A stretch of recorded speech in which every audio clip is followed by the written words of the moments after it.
This is Microsoft Surface Duo 2. Just a little backstory. The first generation Surface Duo was a disaster. It was buggy, fragile, and complete chaos, to be honest. However, Microsoft hasn't given up on their Duo lineup, so they come up with the second generation, which has a better CPU, triple lens camera, brighter displays, and 5G support. And now you can get it for $14.99. It comes in two colors, Obsidian and Glacier.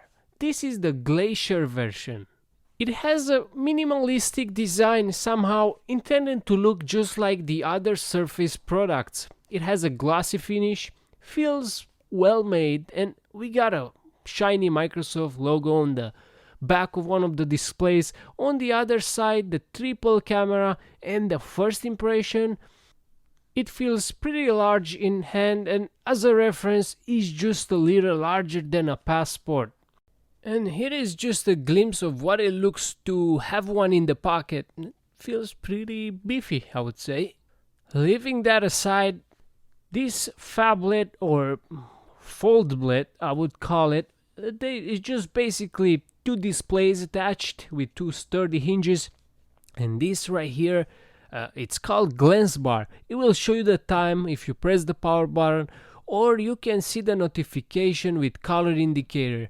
This is a new feature. I've never seen something like this and looks interesting. As far as the ports go, it only has USB-C port, no headset jack or anything like that. Talking about speakers, there are three in total. That's the earphone speaker used for phone calls. That's a stereo speaker used for music playback. And on the bottom here, one speaker and one microphone. Sound quality on those are not the best. They lack the low frequencies, which is mostly the bass. As soon as you unfold this thing, you will immediately notice that the screens have a gap between them, and it feels weird at the beginning, but you will eventually get used to it. It can be used in landscape mode, portrait mode, or just one screen. Now, using it as a one screen would be probably the most convenient way to use this device.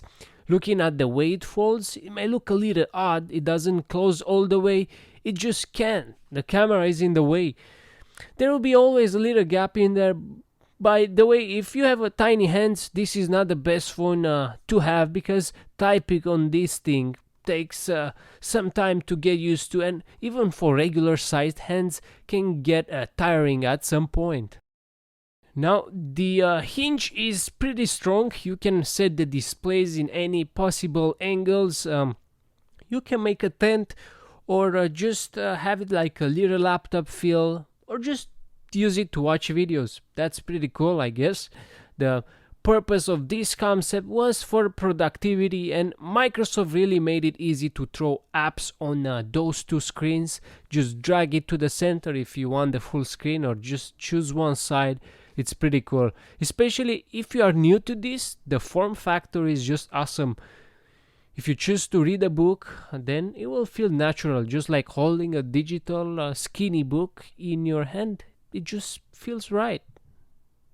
Let's talk about the Duo's twin 5.8-inch AMOLED screens. They have a resolution of 1344 by 1892 pixels, and they can expand into an 8.1-inch tablet looking device with a gap in the middle, of course. Colors are pretty good, the displays are sharp, even the smallest details can be spotted.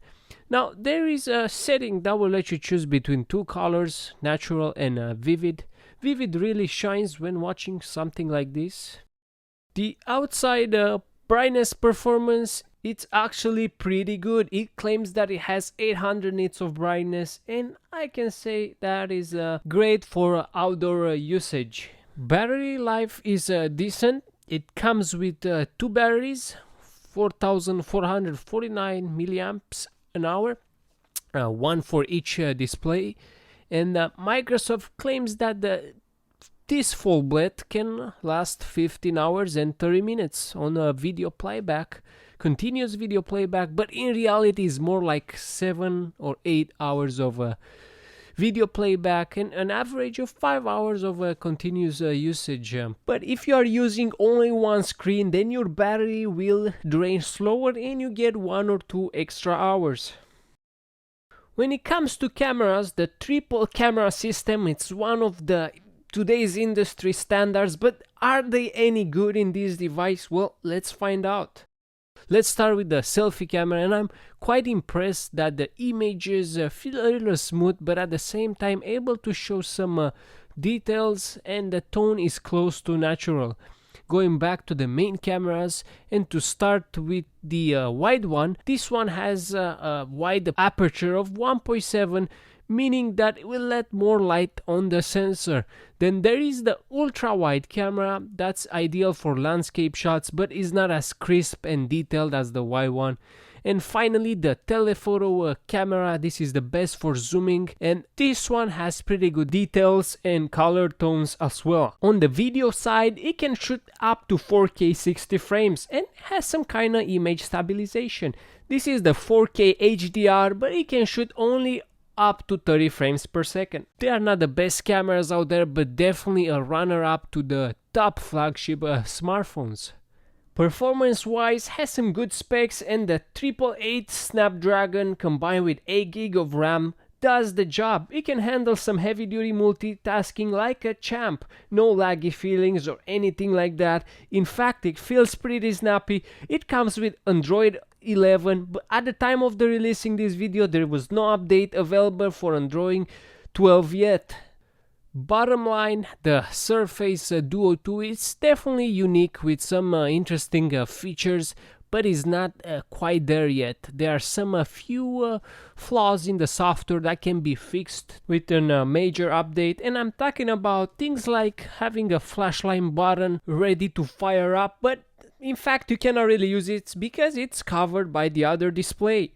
Also, there is some issues in taking notes while simultaneously using another app.